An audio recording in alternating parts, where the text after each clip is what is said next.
আলু কাটা তো তোমরা অনেক খেয়েছো, কিন্তু এরকম আলু কাটা আশা করি তোমরা খাওনি বন্ধুরা। শুধু কি কি দিয়ে বানাচ্ছে তোমরা দেখো। তো প্রথমে লঙ্কা দিয়ে থেতো করে নিল, এবার আলু কেটে কেটে দিচ্ছে, এবার দিচ্ছে শসা, তো এবার দিচ্ছে পেঁয়াজ,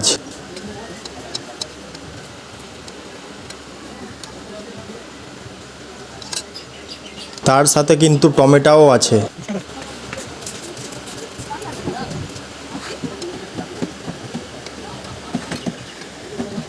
এরপরে দিল কাঁচা ছোলা,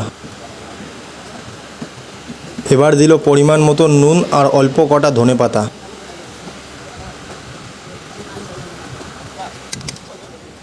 আর দিল রসুন বাটা আর টক জল। বাপরে বাপ, এত কিছু আইটেম দিয়ে আলু কাটা বানাচ্ছে, আর খেতে কিরকম টেস্ট হবে বন্ধুরা তোমরা বুঝতেই পারছো। তো ফাইনালি রেডি হয়ে গেছে, আর এত কষ্ট করে আমি ভিডিও বানাই তোমাদের জন্য, তোমরা লাইক সাবস্ক্রাইব কেউ করো না।